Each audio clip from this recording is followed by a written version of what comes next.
நான் இன்றைக்கி இட்லி பொடி பண்ணி காட்டுறேன் உங்களுக்கு. சின்ன குழந்தைகளே நான் தாராளமாக சாப்பிட்லாம், உரப்பே இருக்காது. நான் எந்த குவாலிட்டியில் உளுத்தம்பருப்பு எடுத்துக்கிறேனோ அதே அளவு கடலைப்பருப்பு, அதில் பாதி எள்ளு எந்த அளவு எடுத்துக்கிறேனோ அதே அளவு புட்டுக்கடலை, கொஞ்சம் நிலக்கடலை, கொஞ்சம் கொப்பரை தேங்காய், இதெல்லாம் போட்டு வறுத்து தான் நான் இது பண்ணுவேன். இட்லி மிளகா அப்படி பண்ணுவேன். எப்படி பண்ணுறேன்னு உங்களுக்கு காட்டுறேன். ஃபஸ்ட்டு நான் எல்லாம் வறுத்துக்கிறேன். நான் கருப்பு எள்ளு தான் யூஸ் பண்ணுறேன்.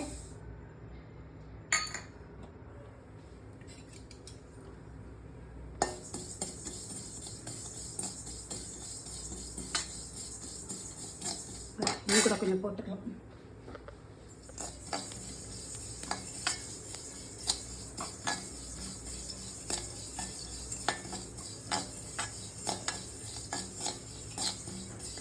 இது நல்லா வெடிக்கணும். கருப்பு எள்ளு நல்லா வெடிக்கணும்.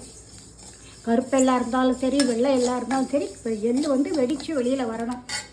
வெடிக்கட்டும். இது பாருங்கோ, வெடிக்கிறது பாருங்கோ, வெடித்து பொரியிறது.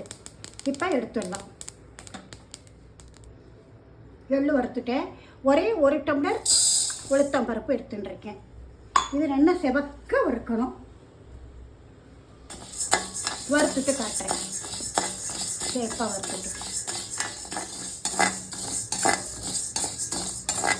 இன்னும் செவக்கணும். அடுத்தது கடலைப்பருப்பு, அதே சேம் குவான்டிட்டி தான் எடுத்துட்டுருக்கேன்.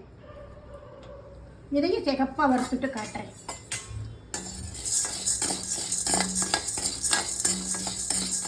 அடுத்தது கொஞ்சமாக நிலக்கடலை. இந்த நிலக்கடலை வறுத்தோம்னா அதிலேயே பொட்டுக்கடலையே ஆட் பண்ணிக்கலாம்.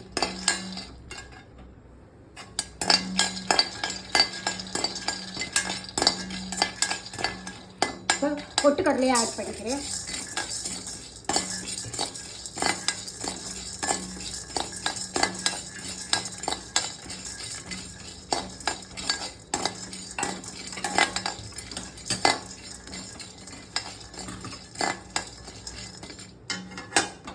இதில் ஒரு 2 ஸ்பூன் கொப்பரை தேங்காய்,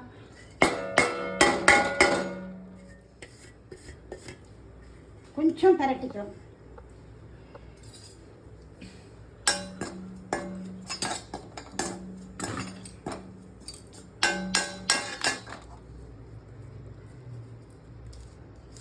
இப்போ கடிப்பத்தா வெறும் இல்பச்சட்டியிலேயே பொரிச்சு எடுத்துக்கலாம்.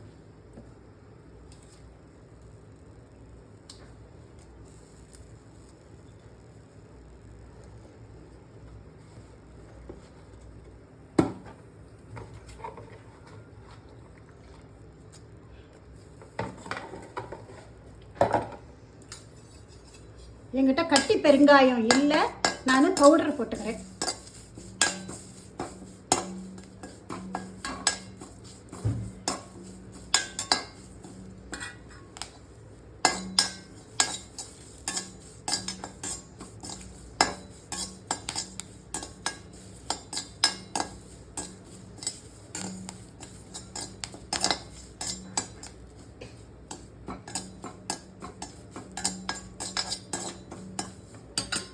எண்ணெய் விட்டுக்கிறேன்.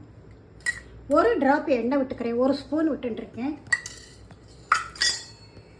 நான் மேக்ஸிமம் ஒரு 100 கிராம் இருக்கும் ஐ திங்க் மிளகா.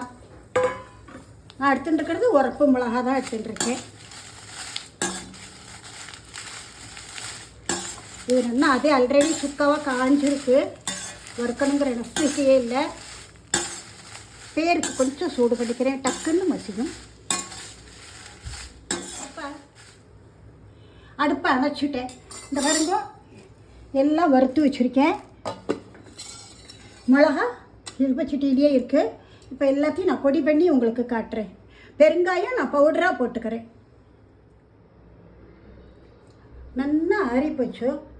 இதோட பெருங்காய பொடி போட்டுக்கிறேன். எவ்வளவு தான் சம்மம் போட்டாலும் அதில் லிட்டில் பிட்டு வெல்லம் போட்டால் தான் டேஸ்ட்டாக இருக்கும். மிளகா அப்படி எல்லாம் போட்டு அரைச்சிட்டு உங்களுக்கு காட்டுறேன். நான் அதை பாருங்க, மிளகா அப்படியே நல்லா அரைச்சாச்சு. இட்லி, தோசை, அடை, கோதுமை அடை, நீங்கள் தயிர் சாதத்துக்கு கூட இதை தொட்டுக்கலாம், நல்லா இருக்கும். சாதத்தில் போட்டு பிசைஞ்சும் சாப்பிடலாம், அவ்வளோ டேஸ்ட்டாக இருக்கும்.